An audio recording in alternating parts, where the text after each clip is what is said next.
Você é bom em alguma coisa. Às vezes pode ser que ainda não tenha encontrado seu lugar certo, mas quem procura, acha. Eu sou Ronaldo Cavalieri e esse é o Sem Parar, um programa original do Centro Europeu que traz histórias de pessoas que tiveram seus altos e baixos, dramas e emoções, muitos perrengues, mas também grandes vitórias na sua trajetória profissional. Porque a sua carreira é assim, uma trajetória sem parar, em constante movimento, de aprendizado contínuo e que sempre que necessário é possível sim repensar, mudar e até recomeçar. Você só não pode ficar na mesma, não se realizar e não ser feliz com o que trabalha. O importante é olhar para trás e ver que valeu a pena o caminho que você construiu sem parar.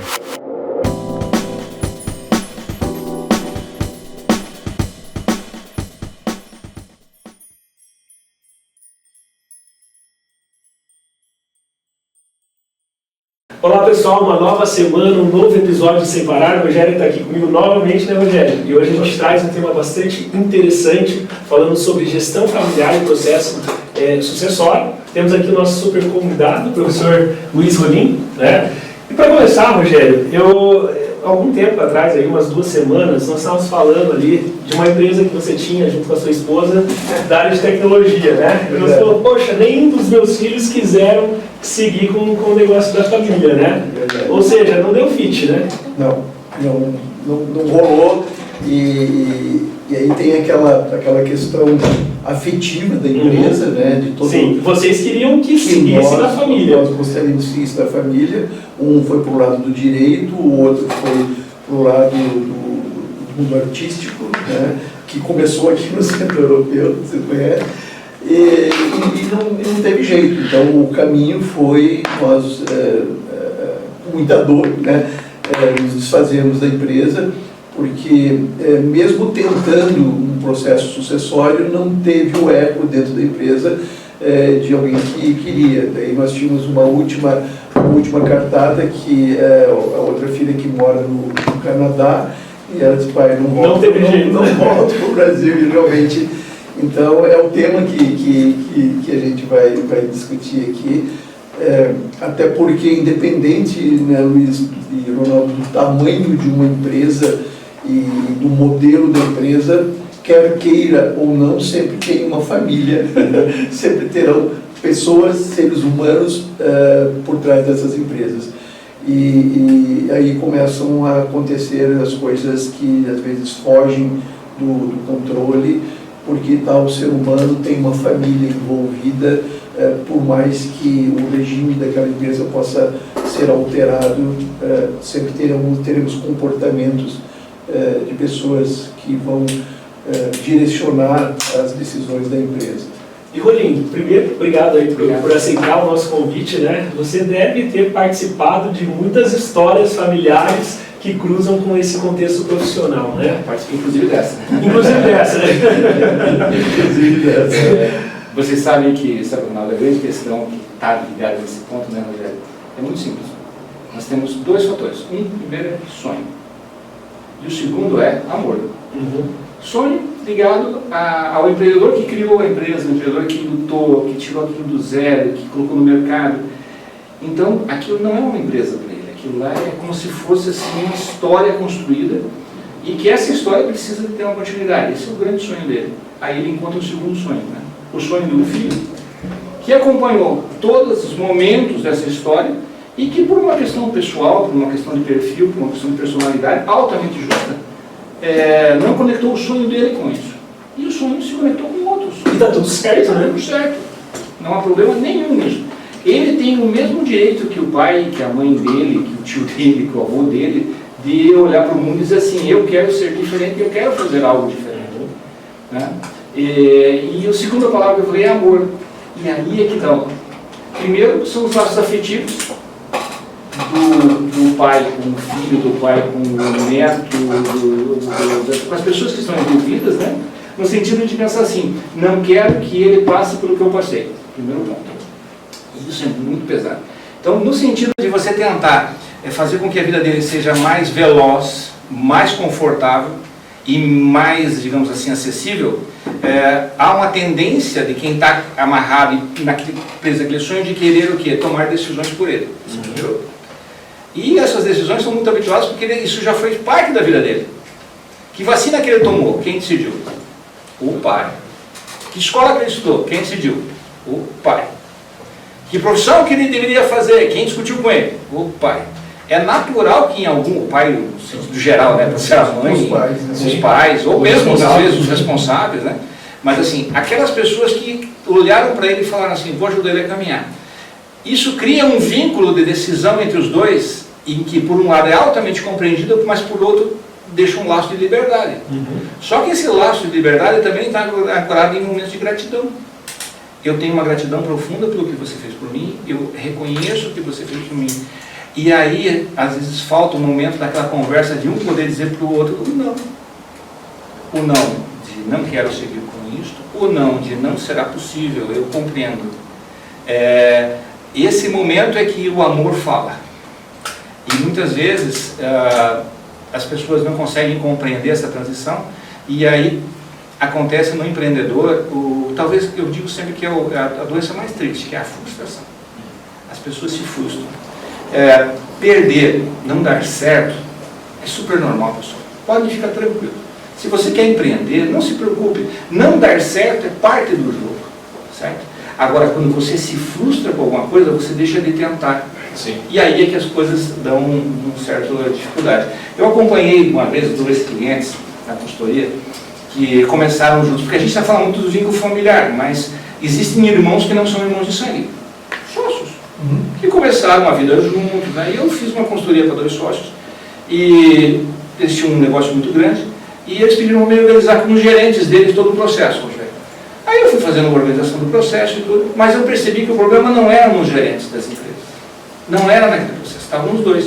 Um dia eu cheguei na sala deles, estávamos sentados numa mesa e outro na outra, eu falei assim, escuta, fulano, o que você gostaria de fazer na sua vida daqui a 5 anos? Essa é uma pergunta muito boa. Eu quero estar com mais 30 filiais, eu quero ter mais isso, eu quero mais aquilo. Aí eu virei com assim, conversa de café assim, sem nenhum combinado, nem nada. E você daqui a 5 anos? Quero estar fazendo academia às 5 da tarde. Esse é o meu sonho. Eu quero poder ter gente tocando, como ele falou, a gente expandindo, mas eu quero estar na academia. Daí eu olhei um para o outro e falei assim, vocês podem ficar de pé um pouquinho? Aí eles se levantaram e falaram assim, fiquem próximos, tá? Assim, agora, abrace o seu irmão de tantos anos do negócio, e você abraça o seu outro irmão. O problema de vocês é que vocês estão com sonhos trocados. E a angústia que vocês estão tendo na empresa é a angústia de um falar para o outro que você quer um caminho e você quer outro. Os dois começaram a chorar e se abraçaram. 2 anos depois, 2 anos e meio, se separaram, uma sociedade sem brigas. O que queria ir para a academia foi, o que queria expandir, expandiu. O que faltava naquele momento? Faltava um ligador, alguém que chegasse de fora, que pudesse fazer aquela história do cafezinho, sabe? Muitas vezes, Rogério, esse momento ele é criado, né, por uma necessidade da empresa, o pessoal dos todos, né? Ou é o momento da maturação dos filhos, ou da geração que vem, que diz o seguinte, cara, até aqui eu consegui com você, daqui eu não consigo mais, né? E essa frase de dizer daqui eu não consigo mais, no responsável, no pai, no que seja, dá uma sensação assim, você não me serve mais, então tem que traduzir isso, e é muito difícil se você não tem um vínculo de tradução, alguém que te ajude a fazer isso. Ou aí, aproveitando que a gente está aqui no Centro Europeu, a tua compreensão sobre como fazer isso. Porque se você não tem alguém que possa fazer isso, te ajude como consultor, mas você tem a compreensão que existe esse momento, e que no momento você vai ter que fazer, você pode tomar a decisão e ver qual é o momento certo de falar isso. Que é o momento certo e a forma de conduzir isso. E pessoal, isso a gente aprende, tá? Com certeza. Isso em sala de aula a gente aprende. E se vocês sabem, Ronaldo e Rogério, onde a gente aprende mais isso, é você poder estar numa turma onde você tenha pessoas de muitas origens, né, que você não está num grupo homogêneo, e você começa a ver como é que estão sendo as experiências das outras pessoas. Porque é através dessas histórias que você enriquece a tua capacidade de mudar a sua história. E as referências, aqui, né? Aqui, Rolinho, até a gente fala muito, né, da carreira do indivíduo. Né? Então vou desenvolver minha carreira, vou fazer o meu PDP, né, a gente já conversou. Mas quando a gente fala desse ambiente familiar, empresarial, eu vejo que são vários planos de carreira que se entrelaçam, né? Porque é o pai que está olhando a aposentadoria, ou está vendo os objetivos da empresa que cruzam com os objetivos dele, mas ao mesmo tempo tem ali dos filhos também, que muitas vezes essas coisas não se encontram, né? Ou se encontram. O negócio dá certo, não se encontram, é onde começam todos esses dilemas, né? Eu conversava com o Rogério esses dias atrás aqui no Centro Europeu sobre isso, e está muito ligado às empresas da área de alimentos, tá? Que é casos que acontecem muito aqui conosco, né? O pai tem um restaurante, ou ele tem uma empresa de alimentos, e ele é um chefe reconhecido, e ele espera que aquela história dure 70 anos, 100 anos, né? E tem um amigo que falava assim, porro, né? Então assim, olha para isso, tá? Isso é muito da nossa colonização, tá? Nós viemos com uma colonização que tem muito essa história de pai, filho, neto, né? Então também vem... Eu ia falar isso, cultural, de geração para geração, né? Só que o mundo mudou muito, né? Meu avô fazia isso, assim, minha família traz essa história. Legado, né? É o legado da família. Mas como é que faz essa transição? E onde é que eu enxergo e aonde assim as minhas experiências, não só de costura, mas principalmente sala de aula, me mostraram? Se o filho, se o sucessor, seja quem for, né? Ele está no grupo e ele vai, estuda, se forma, se capacita e ele vem para a empresa, a tendência dele é querer mudar o processo que os anteriores estavam fazendo. E inclusive vem aquela simples frase, né? Estudou 4 anos, agora acha que sabe tudo. Depois que comer 1 quilo de sal aqui nessa firma, que vai poder dar palpite. Eu sei que vocês nunca ouviram isso, tá, pessoal? Isso nunca aconteceu, tá? Ou assim, né? Primeiro rode bastante o salão para depois entrar na cozinha, né? Na realidade, o que acontece é que não houve uma transição. Os modelos europeus, os modelos que têm dado certo, né, Rogério, são aqueles aonde o sucessor primeiro experimenta o mercado. Se ele vai seguir com a carreira, se ele tem vontade de seguir na empresa do pai, ele vai para uma outra cidade, um lugar que ele não seja conhecido, vai atuar como chefe, vai atuar como gestor, constrói uma história dele, constrói uma argumentação. Isso não precisa ser 10 anos, isso pode ser um curso de 6 meses, de 1 ano, mas ele precisa construir uma argumentação. Mas uma imersão fora do ambiente dele, da empresa dele. Né? Exatamente. E aí, né, Rogério, por 3 motivos. O primeiro é para ele poder um parâmetro para poder dizer se a empresa do pai dele ou da empresa, da família dele, realmente está fora desse ângulo que ele acha que está. É o primeiro ponto, estabelecer uma ponta de referência. O segundo é que, queira ou não, a solidão ensina. Você, na solidão, a solidão é uma professora que não usa régua, mas sabe tocar no lugar certo na hora que precisa. Tá? Você estar sozinho no ambiente, porque daí no momento que você tem uma grande dúvida, que você tem um assunto, você pode ligar para aqueles que são seus e eles se abastecerem com informação. Aí eles vão ser seus conselheiros, inclusive. Tem que construir essa ponte. E o terceiro ponto, que você também está distante, é que quando você volta com uma história de execução, de ter feito. E isso para a família, isso para aquele ambiente onde você está, faz muita diferença. Porque você não é mais um 0, você já está em 4 ou 5, numa escala de experiência e de conhecimento. E aí, conversando com o Rogério também, a gente falava sobre essas sucessões das grandes empresas, né, Rogério? Você veja, hoje em dia, uma Gerdau, assim, empresas grandes, para você chegar a sentar na cadeira de presidente, ou que seja, de herança, né, você obrigatoriamente tem que ter feito um curso de formação, você tem que ter passado por um período de experiência fora da companhia, isso já é solicitado, a pessoa tem que passar por um processo fora da companhia. E o terceiro ponto é analisar se ele tem perfil para aquilo. Como é que faz isso agora num restaurante que tem um dono? Pois é.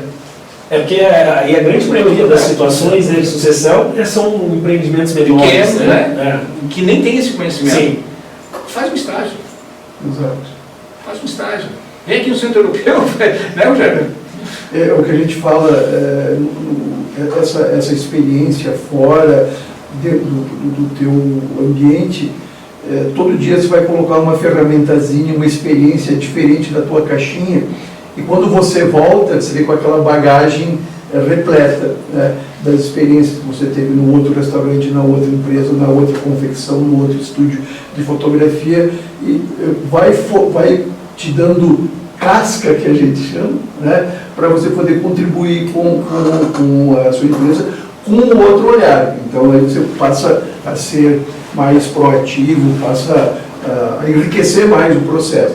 O que a gente fala assim no nosso dia a dia, né? Sair da caixinha, porque dentro das empresas familiares tem muito essa cultura de ficar dentro daquele seu ambiente, dentro da caixinha, e aquilo que nós falamos. A família sempre fez assim. E se você não precisa ir muito longe, se você olhar no teu entorno aqui, no raio de 10, 15 quilômetros, quantas empresas que você vai prospectar que tem essa história.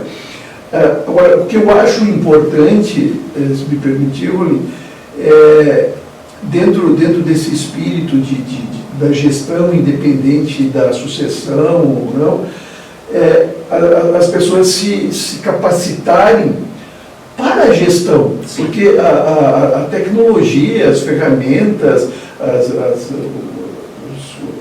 ferramentas, enfim, está sendo tão veloz que ela acaba tratorando, passando por cima das pessoas, e a gente vê aqui no curso de gestão de empresas que muitos vêm buscar exatamente essa informação, essa atualização para levar para dentro da empresa, se ele é um empresário, para empreender, se ele quiser empreender, ou ainda para ele estar mais empregável e não estar somente empregado, porque se ele pensar em estar somente empregado, amanhã vai entrar o office boy, o assistente dele, que está preocupado com esse aperfeiçoamento e vai passar de esteira por cima dele. Então a gente observa muito as pessoas que têm esta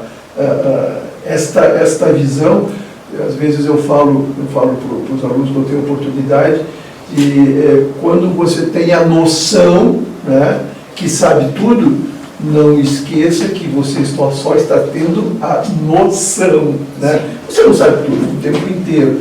Então, se você olhar ao redor, as coisas são muito dinâmicas, e em qualquer modelo de empresa, qualquer tipo de negócio, você tem que estar sempre antenado, atualizado, para continuar no mercado, para ser competitivo, senão o concorrente do mercado te embora. Tem um caso, Ronaldo, que aconteceu aqui muito interessante, cara.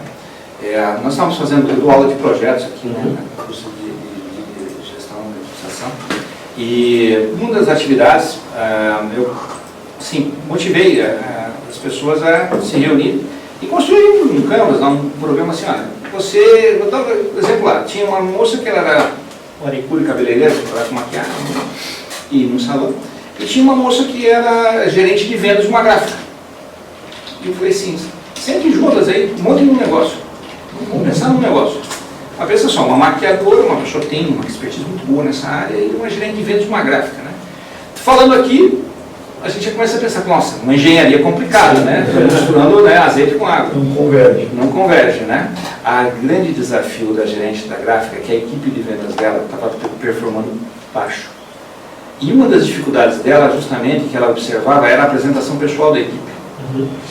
Aí o que aconteceu? Ela contou essa dor para essa pessoa, ela montou ali em sala de aula um kit de automaquiagem, acessível para que todos pudessem ter, para os homens também, como eles preparar a sua aparência.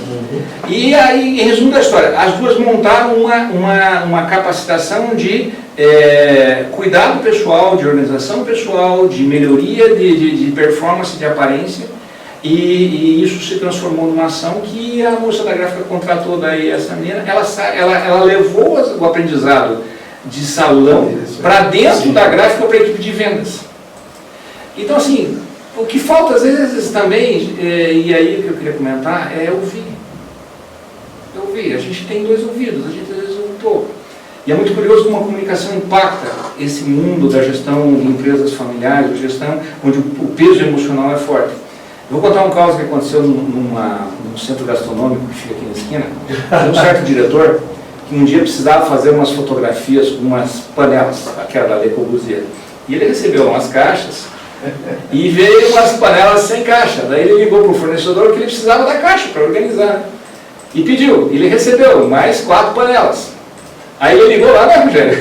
Agradecendo, dizendo que ele não queria panela. Ele só precisava uma caixa. Não foi assim? Sabe quanto custa uma panela dessa? Você veja que curioso, né? Se o Rogério tivesse o desafio, vamos falar assim, empresarialmente, de pedir que ele fornecesse uma panela, ele precisaria como abordar, como fazer, toda uma engenharia, né? Porque é um item caro, né? Ele pensou na caixa. Mas olha como a comunicação funcionou. Ele tinha um fornecedor que reconhecia a instituição como séria, ao ponto de não pensar em enviar um bem como esse. Gente, isso é gestão. Isso significa, você sabe o valor da sua palavra, do seu pedido e da sua ordem. Então, quando você está fazendo uma conversa com um pai, ou quando você está fazendo com um sócio, e o processo de comunicação, ele é o pilar disso. Só deu certo entre as meninas, por quê? Porque uma escutou a dor da outra. Sim. Só deu certo porque uma estava aberta a pensar como eu vou ajudar a outra a resolver isso. Se cada uma delas tivesse ficado num lugar, não teria funcionado. No caso das panelas, aqui do exemplo, o processo de comunicação funcionou por quê? Porque um precisava e o outro ouviu. E a resposta foi acima do esperado do que veio. Aí a gente pergunta, né? Quantas e quantas vezes o silêncio é a marca de uma gestão de uma empresa? Muito mais do que a conversação. Os casos de consultoria que eu tive de familiares, inclusive a minha vivência dentro desse processo, eu passei 20 anos numa empresa familiar, muito rígida, né, em muitos padrões, é a falta da conversa, do diálogo, tá? A conversa franca. Tá? Mas eu acho que até, indo nessa linha, nesse exemplo que você deu dessas duas alunas, fazendo uma outra análise, né? As pessoas são diferentes, logo têm, né, habilidades também diferentes. E dentro do contexto empresarial familiar, muitas vezes ali o pai criou aquela empresa e ele quer que o filho faça exatamente do jeito dele, trabalhe do jeito que ele trabalha. Sendo que muitas vezes esse filho pode ter outras potencialidades que vão agregar ao negócio. Mas não existe essa abertura, né? E, como você falou, não existe uma comunicação para que isso seja colocado para fora e se aproveite, né, o melhor de cada um. Né? Existem 3 maneiras de abordar isso pela minha experiência de vida e experiência de sala de aula e consultoria. A primeira é saindo. Demita-se. Sério, é saindo. Quando você não tem diálogo, você não tem capacidade de mudar aquele ecossistema, aquele ambiente, e você tem que escolher entre manter os vínculos ou você, né? Então assim, e às vezes é necessário você tomar uma decisão, falar, não, realmente, esse não é o lugar. Não, é uma resposta que está pronta. Ela faz parte desse jogo. E o não, ele pode doer por um tempo, mas depois ele vira um sim muito bem construído. Tem que ter essa ideia. Só que é muito difícil. O segundo é você encontrar um mediador. Tá? E pode ser alguém de dentro ou de fora, alguém que ajude a melhorar esse diálogo entre eles, essas condições.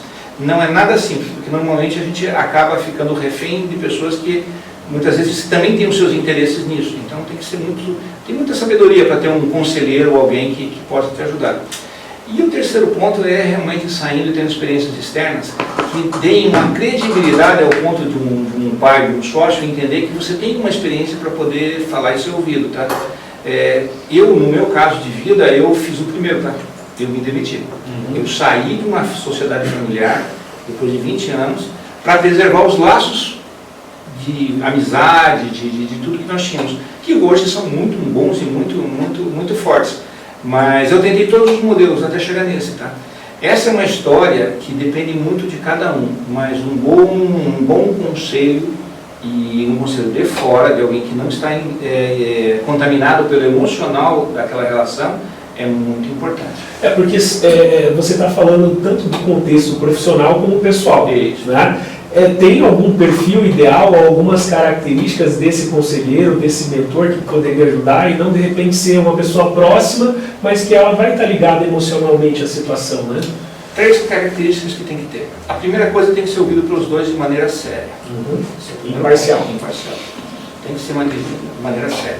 O segundo, tem que ser uma pessoa que tenha experiência, tenha vivido. E o terceiro, se você não tiver nenhuma opção, peça para o pastor, para o padre, para alguém que trabalhe no conceito espiritual. Estou falando sério, tá? Porque aí ele não estará ligado ao ambiente do negócio, nem ao ambiente da família. Eu não estou fazendo uma anedota com o lado religioso, não é isso.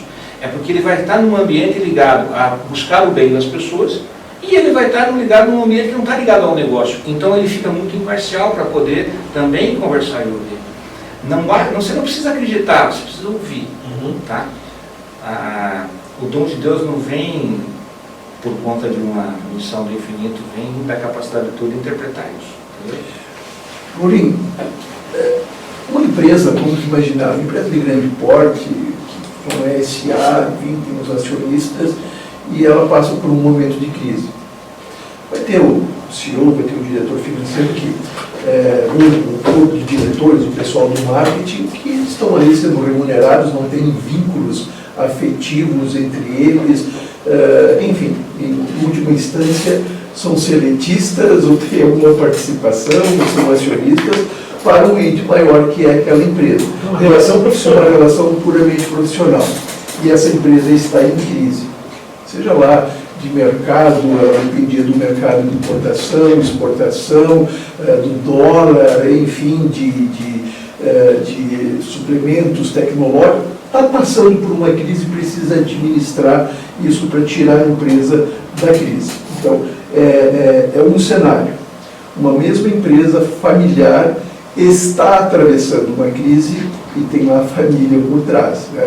O pai é o diretor, o filho é o gerente financeiro, o diretor financeiro, a filha cuida do comercial, o cunhado ou o genro cuida da parte de logística. Então, são abordagens e são saídas diferentes para esses dois cenários.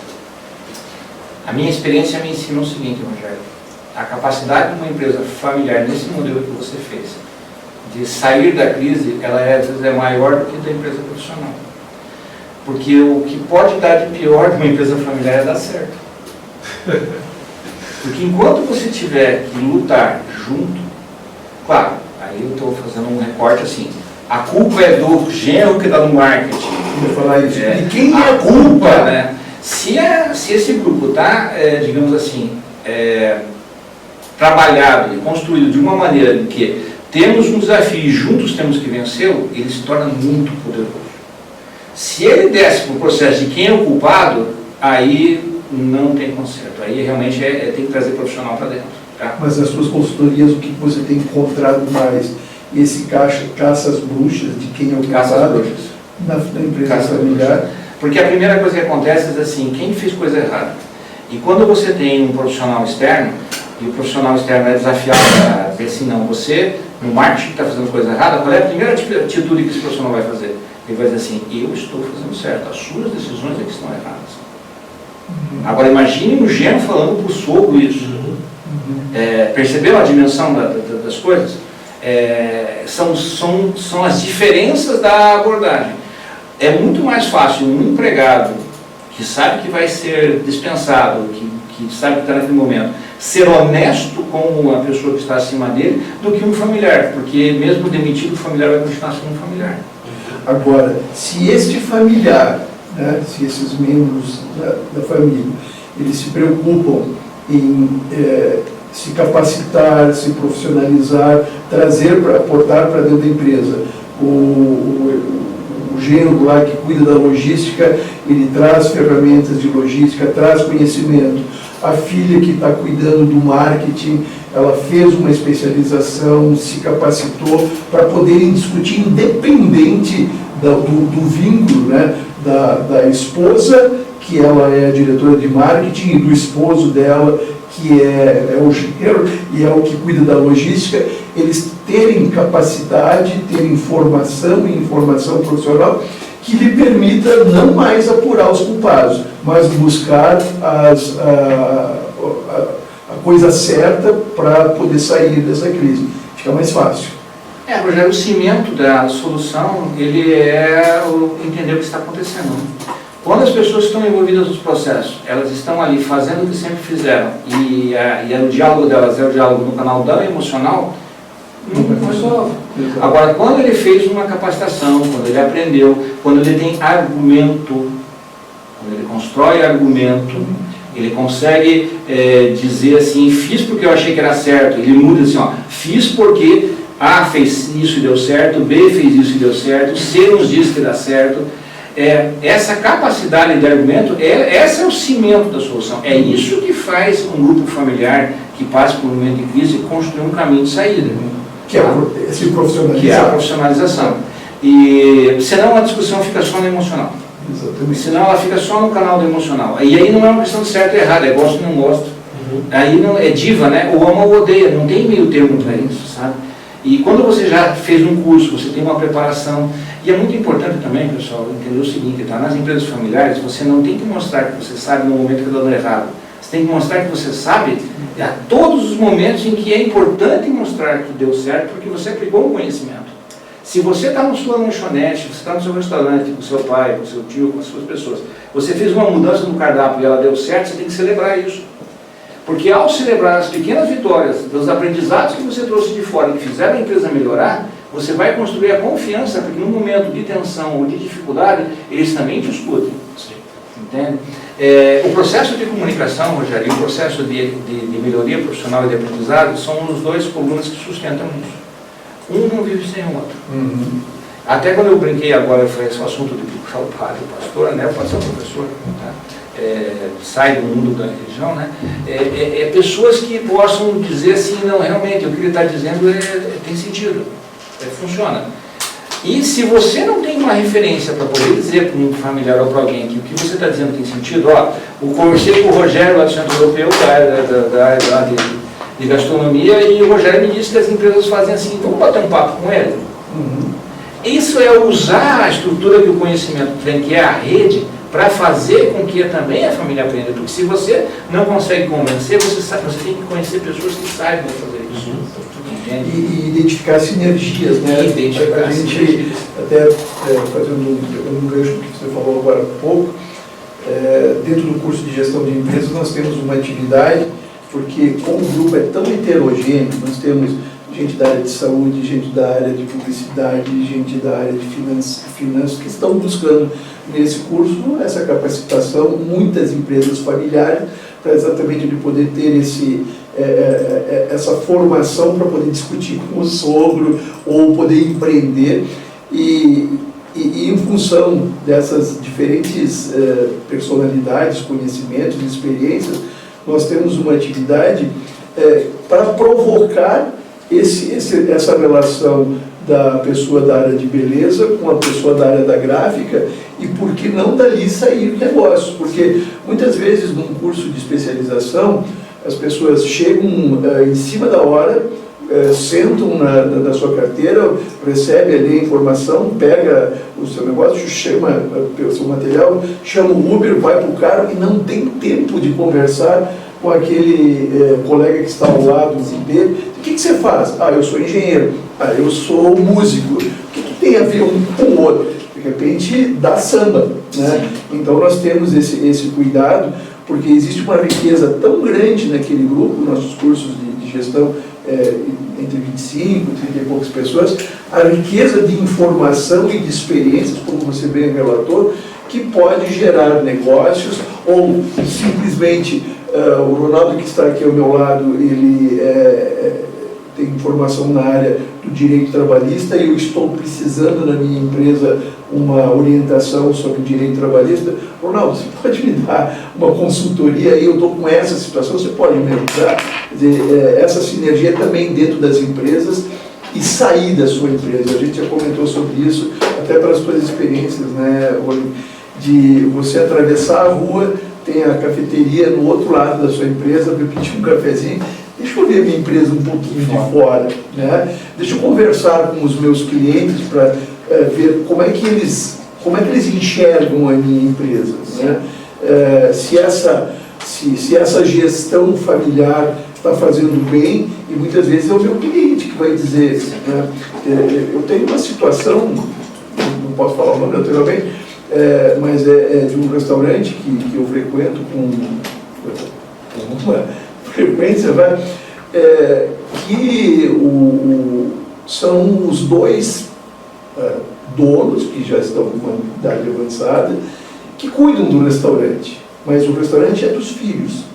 E eles colocaram os pais ali para cuidar, né? Um fica no caixa, outro fica... E eles não são nem um pouco simpáticos, eles são introspectivos, enfim, e aquilo causa um mal-estar. Né? Eu tenho certeza que eles deixam de fidelizar, perderam clientes ou deixaram de trazer clientes, porque eles querem fazer uma gentileza para os pais, resolver uma questão interna, e estão colocando em risco uma empresa que poderia ser uma empresa de sucesso, mas em função desta decisão, que eu acho que é errada, né, está forçando uma natureza que não vai dar certo. É interessante, Rogério, porque quando existe uma teoria das organizações, né, diz que há uma curva, e uma empresa só existe quando o talão de cheque do proprietário deixa de ser o talão de cheque do mercado e passa a ser o talão de cheque do almoxarifado. Quando o talão de cheque teu deixar de ser o talão de cheque do mercado e for o talão de cheque do almoxarifado do teu lanchonete do teu restaurante, você está na rampa empresarial. Porque enquanto isso não acontece, você toma muitas decisões da empresa em casa para tentar consertar a empresa. Sim. E você toma decisões de casa na empresa para tentar consertar a casa. Eu fui casado e eu convivi 16 anos com a minha gerente financeira. Eu era o diretor da empresa e a minha esposa na época ela era a diretora financeira. Eu não preciso dizer para vocês que final de mês era um problema na minha casa. Por quê? Porque a gente tinha os desafios que todo empresário tem e vive, né, nesse desafio. E talvez você esteja me assistindo e saiba muito bem do que eu estou falando, né?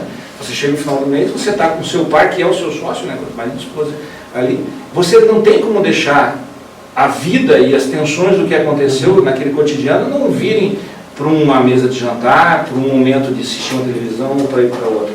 E às vezes você começa a migrar soluções de um lugar para outro. Tem que ter um cuidado com isso, sabe? Não tem uma resposta final, mas o melhor de todas é definir onde é a fronteira dos dois. Definir aonde é a fronteira da empresa. Não está errado os pais estarem lá, talvez estão no lugar errado. Entende? Talvez eles achem que contato com o público é bom porque socializa, eles estão mais sozinhos em casa. Pode ser que o raciocínio seja esse. Então, de repente, criar momentos na empresa para isso que faça... Agora, se ele tivesse essa perspectiva de ouvir um pouquinho, ter esse cuidado de ouvir o cliente, né? O cliente entende o que ele acha daquela decisão que ele tomou. Sim. Talvez algum cliente amigo dele poderia estar amigo, né? Dizer, olha, eu acho que você tomou a decisão errada, isso não vai... Eu fui trabalhar com um grupo aqui no litoral, numa cidade, e a gente estava trabalhando no desenvolvimento de um grupo, e eles fizeram uma logomarca do grupo. Então, assim, pegaram lá e tinha um desenho feito por um grupo de crianças, e eram dois rostos se olhando, né? E aí sorrindo, né? E aí eu trouxe um amigo de Medellín, que nós trabalhamos muito, né? Eu trabalho muito com a Colômbia, e ele é um consultor muito amigo, e fomos lá e ele sentou, olhou, e ele tinha que fazer uma fala, uma palestra. Ele abriu a palestra dizendo assim: muito bacana esse encontro, gostei muito de estar aqui com vocês, mas eu tenho uma curiosidade. Ele falou assim: por que não tem orelha? Eram duas bolinhas com um sorriso, o olho. Sim. Ele falou assim: mas por que não tem orelha? Se a ideia de vocês é construir um grupo. Não ouvi. Como vai construir se o símbolo não tem uma orelha? Entende? Aí eu fui com ele num outro evento, onde tinha muitas pessoas do mundo empresarial, né? Um evento muito grande, muito bonito, muito poderoso. E ele sentou comigo assim, muitos discursos, muitas coisas. E ele falou assim: nossa, muito bacana, né? Vocês sabem falar muito bem para vocês, né? Aí ele falava para nós: sim, onde é que tem cliente aqui? Muitas vezes nós fazemos festas, reconhecimentos e falamos muito para nós. E não é aquilo. E não estamos falando para o cliente, e nem ouvindo esse cliente. Isso é o dilema de uma empresa familiar. Muitas vezes o proprietário, o dono, uma pessoa, está falando para ele, não está falando para a família, não está falando para os filhos. Ele está contando e está vivendo a história dele, ele está com a figurinha sem ouvido. É por isso que uma das soluções mais prósperas que eu vi foi o afastamento. A falta faz bem, por mais que doa. Às vezes você precisa... O afastamento não precisa significar ruptura, isso é uma coisa muito importante. E é aí que as capacitações entram como o melhor remédio para isso. Porque é muito mais fácil um pai, uma pessoa da família, aceitar que você está saindo toda noite para fazer um curso, onde você vai encontrar uma multidão de pessoas, vai poder conversar com elas, do que você, de repente, convencer ele que ele tem que mudar alguma coisa, simplesmente porque você acha que tem que mudar. Porque ele está vendo que você está investindo, né, Rogério, em crescimento. Aí ele vai te perguntar, o que você aprendeu? Ou ainda, né, comprar soluções prontas. É o pior de tudo. É o pior de tudo. E aí você vai lembrar, a gente não quero que você fale o nome, mas tem uma passagem com o Rony que eu sempre dou risada. Ele se hospedava em um hotel aqui de Curitiba, quando ele morava em Foz do Iguaçu, nós trazíamos ele para cá para dar aula. E esse hotel fez um trabalho, enfim, de criar algumas ferramentas, de trazer o hóspede, os seus clientes mais próximos, os seus hóspedes mais próximos dos seus colaboradores, enfim, e aquelas soluções prontas, né? Então a governanta ou a camareira, quando chegava alguém no hotel, ela tinha como solução pronta, ela tinha um texto, né? E ligava para o hóspede. Você vai lembrar do que eu estou falando, não fale o nome do hotel. E aí a governanta ligou, boa tarde, como é que é? Boa tarde, eu sou a governanta do hotel e gostaria de dar as boas-vindas, em vez de ele utilizar o nome, né? Ele, boa tarde, eu sou o hóspede do hotel e quero te agradecer pelas boas-vindas, tá lembrado? Então, aquela soluçãozinha pronta, que quem está recebendo aquilo sabe que aquilo é mecânico, tá lembrado disso? Ela falou, boa tarde, meu nome é governante. Eu falei, boa tarde, meu nome é hóspede. Foi isso. Meu nome foi isso. Meu nome é governante, eu queria lhe dar as boas-vindas. Ele disse, meu nome é hóspede, eu quero agradecer pelas boas-vindas. Então, extrapolando um pouquinho nessa questão de soluções prontas, que normalmente a gente encontra isso em empresas familiares, né, não vai dar certo. Né, a possibilidade de dar ruim é muito grande. A primeira coisa que acontece numa empresa familiar que está passando por uma crise ou que quer fazer um salto, uma transformação, é ouvir que tem um cara bom que fez alguma coisa, um consultor, contratar ele. A primeira coisa que ele chega, ele diz assim, é clássico isso, né? Ele fala assim, nós temos que tomar uma medida de gestão. E ele, assim, o que é aprovado, que é o que vai fechar o negócio para esse profissional, gente, eu não estou fazendo uma crítica aqui, eu estou dizendo o que eu encontrei em quase 30 anos de carreira. Tá? Normalmente está muito mais ligado, tá, a agradar o dono da empresa do que efetivamente entregar uma transformação que vai ter na empresa. Porque se ele realmente quer fazer uma transformação na empresa, independente se é familiar ou não é, a primeira coisa que ele tem que ter consciência é que ele vai desagradar quem está à frente. Se não tiver um bom consultor, que não tiver um compromisso de desagradar quem o contrata, não está entregando transformação.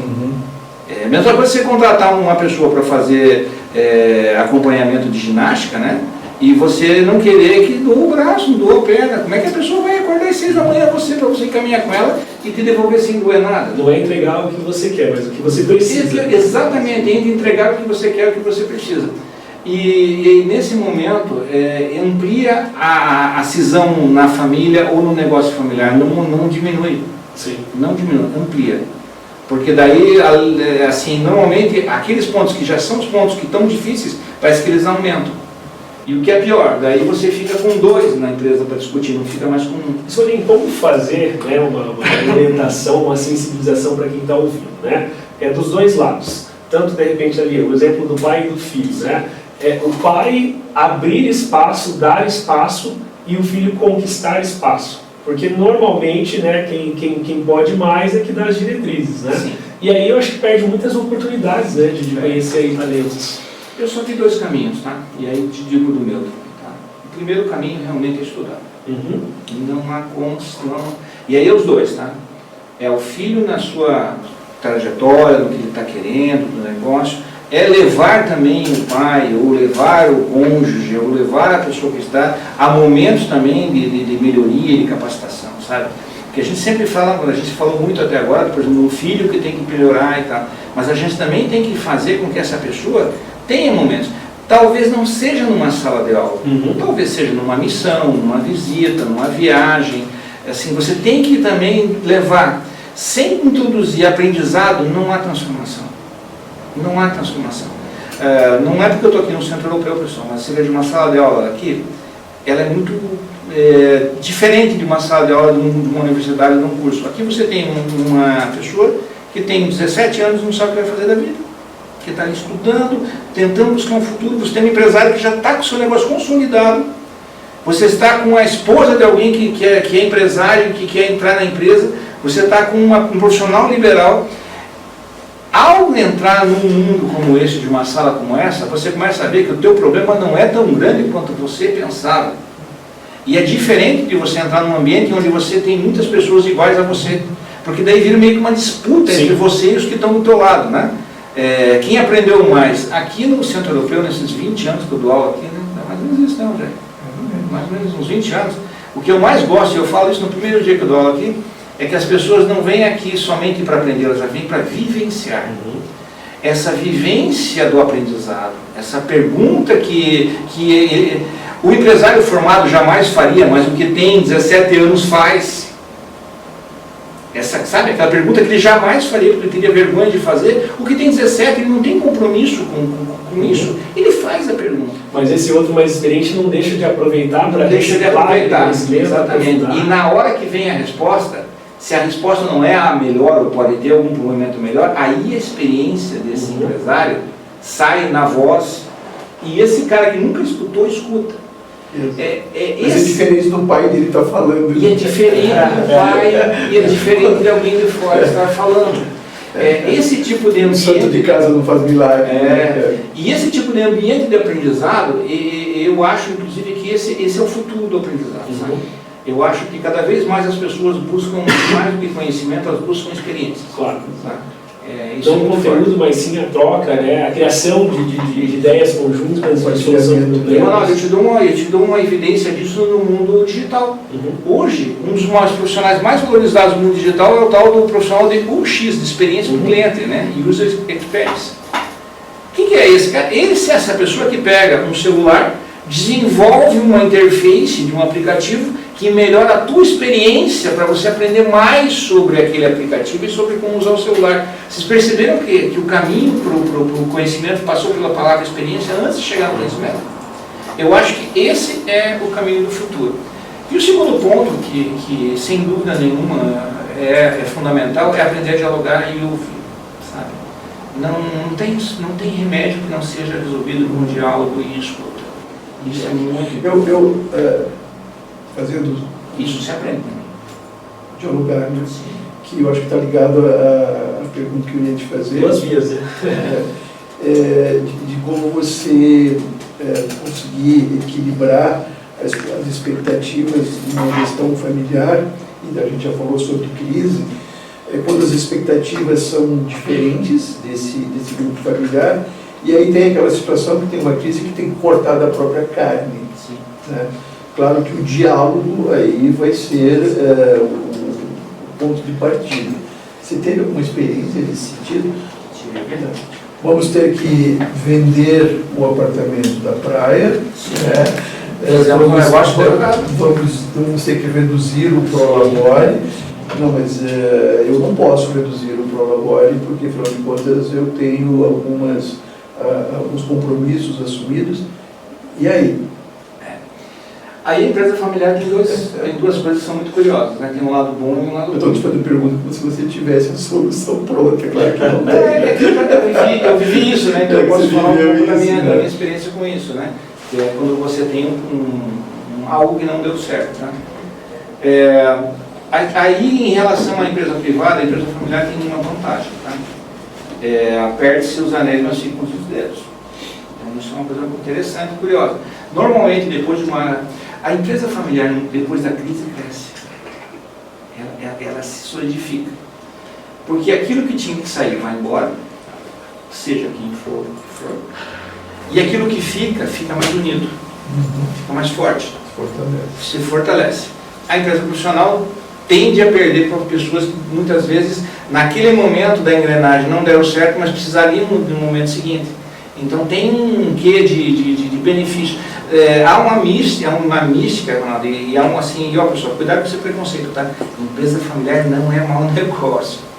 Não é negócio ruim e não há nada de errado com isso. As melhores empresas que eu conheço são grupos familiares, mas que souberam fazer uma administração da família e do negócio. É diferente. São dois ambientes, né? E claro, eles se misturam, tem dias que está tudo no mesmo ambiente, né? Mas você ter uma boa gestão da sua vida enquanto família, tem um político que eu gosto muito dele, e eu não vou dizer o nome, mas ele tem uma característica muito curiosa. Ele consegue ter família.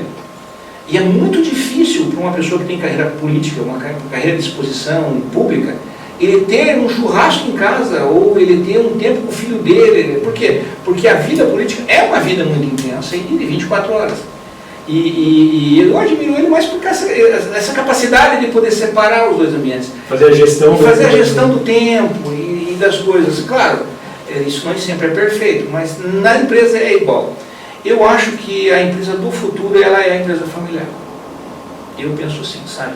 E a empresa familiar não significa só pai e filho, significa você e o seu cônjuge, de sócios, trabalhando um projeto juntos, construindo uma história bonita juntos, tendo de repente um projeto que vocês acreditem juntos, você ter a capacidade de pegar um determinado bem ou alguma coisa da sua família e você realmente usar aquilo como um trampolim para um sonho maior, para coisas maiores, né? Mas você falou uma palavra que é fundamental, você falou a palavra projeto.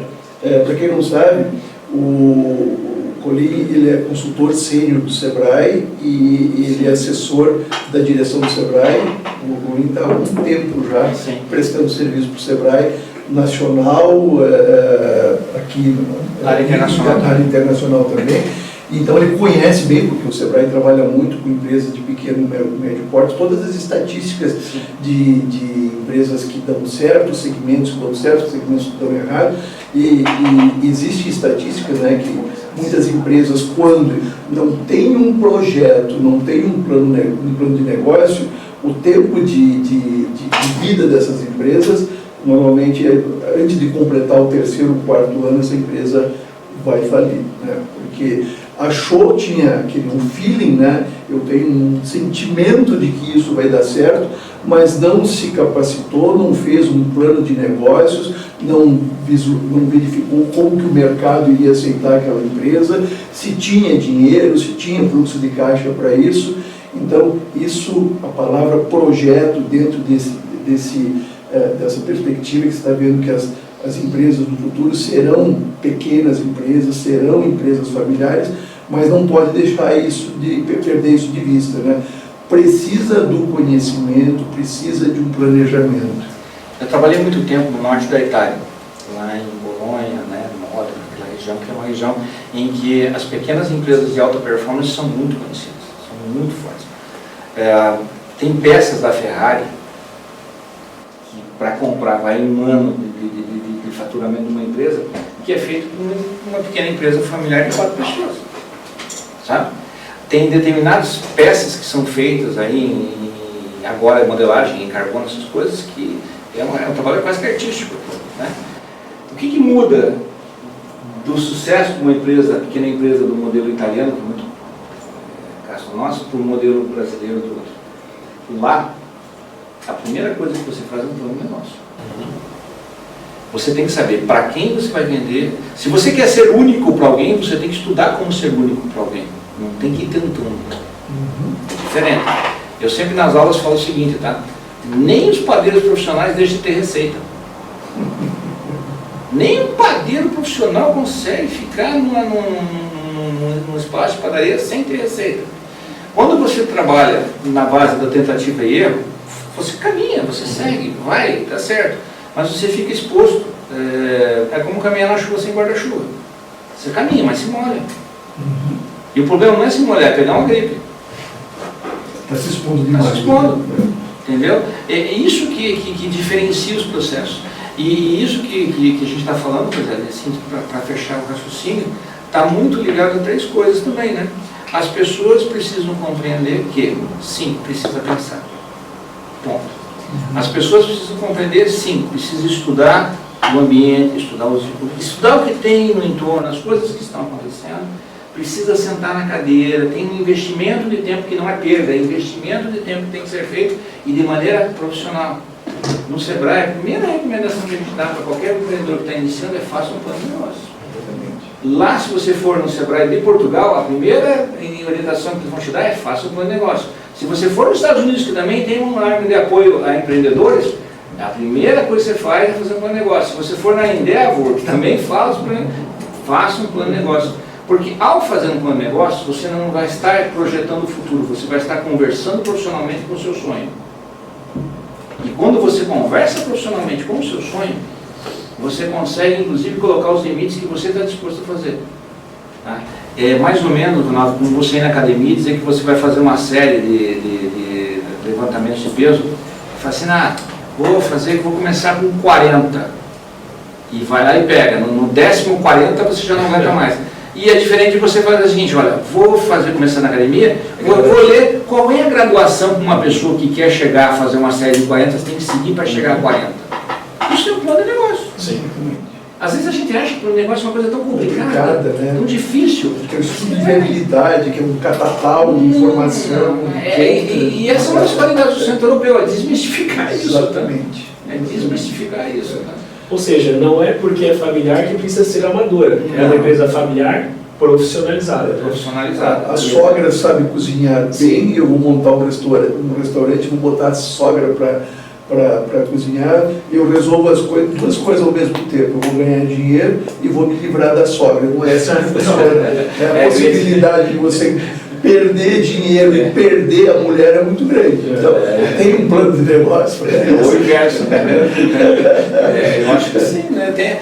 E assim, você faz plano de negócio a todo momento. É que ninguém te diz que tu está fazendo isso. Sabe? Você vai sair de férias agora, Ronaldo? Vai. O que você tem que pensar? Para onde eu vou, que roupa que eu vou levar, que carro que eu vou, quanto é que eu vou gastar. Isso é um plano de negócio. Cabe para tudo. Cabe para tudo. O modelo de aplicação é que tem que ser. Mas é incrível que tem empresários que se colocam nessa aventura sem fazer um plano de negócio que ele faria para uma viagem. Né? Vamos abrir a loja no shopping, vamos fazer uma loja de vestuário, vamos abrir um restaurante, uma padaria, porque eu sei fazer pão. Ok, tá bom? Para você, não é só isso. Suficiente. Né? Quanto pão você vai ter que fazer, qual o equipamento que você vai comprar, qual o investimento para esse negócio, qual o fluxo de caixa, preciso de empregado, não preciso de empregado, como é que funciona? Né? Então você faz o planejamento para uma viagem, né? E não faz o planejamento para o investimento, que pegou lá o PDP, o plano de demissão, o PDV da empresa que você acumulou uma grana lá de 30, 40 anos e vai torrar em 6 meses que a empresa vai quebrar. O pior não é a pessoa fazer tudo isso, não. O pior é a pessoa não perguntar se alguém gosta de pão naquilo. Exatamente. Pessoal, seguindo aqui para o nosso fechamento, né, bate-papo, rolou. Colim, muito obrigado por aceitar o nosso convite. Quero te fazer uma provocação. Né? Você falou muito aí da questão da comunicação. Como dar um start para um diálogo saudável, né, dentro de uma gestão familiar, né, para que os dois lados comecem, né, de uma forma saudável a trocar e entender o melhor caminho? O primeiro ponto para você fazer isso é não use momentos de família para discutir negócios. Bom, crie momentos para poder falar sobre o assunto, tá? Que não sejam os momentos de família. E segundo, se você tem uma grande dificuldade de fazer isso, faça isso junto de outras pessoas que te ajudem a construir o diálogo. Uma pessoa que te ajude. Assim a coisa ficar tensa, né? Inclusive pode combinar o jogo, tá? Vale isso. Tá? Ó, nós vamos bater um papo sobre determinado assunto, se a coisa ficar meio complicada, por favor, alivie, vamos tomar um café. E uma outra coisa que eu também recomendo, Ronaldo, é assim, quando você tiver que falar coisas importantes sobre trabalho com pessoas de família, não fale no ambiente de trabalho. Vá numa padaria, vá num café, saia daquele lugar. Tá? Isso ajuda também a descontaminar, porque você não vai conseguir falar 10 minutos sem ter alguém interrompendo.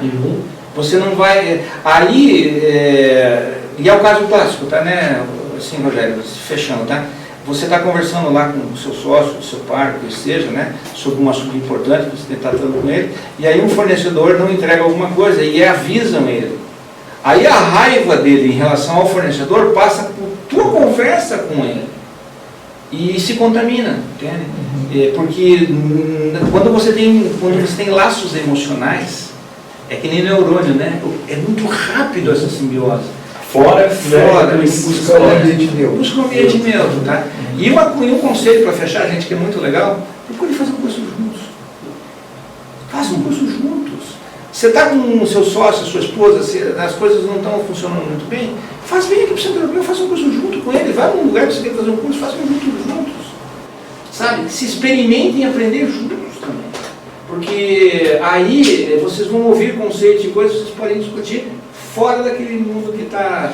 Só para pegar esse gancho, Ronaldo, que o Robin está falando, e ele participou desse processo, linguagem de farmácia, não, nós não queremos absolutamente não, nós queremos como ele está nesse curso de gestão de crise que nós vimos um casal resolvendo, vai trazer soluções para dentro da nossa rede. Eles eram donos de farmácias do Brasil, que começaram aqui em Curitiba, e eles conseguiram ver através do curso algumas dores, alguns problemas e algumas soluções que eles teriam para a rede de farmácias. Eles nos procuraram, nós queremos este curso para a nossa rede de farmácias. Nós, professores, no projeto, nós não sabíamos que aquele casal vocês que estão nos ouvindo aí, acompanhem os próximos exatamente, nós falamos hoje aqui sobre sucessão familiar, entendemos isso dentro do contexto de carreira, né? Que cabe sim você pensar dentro da realidade que você vive, de uma empresa, seja familiar ou não, isso também é carreira.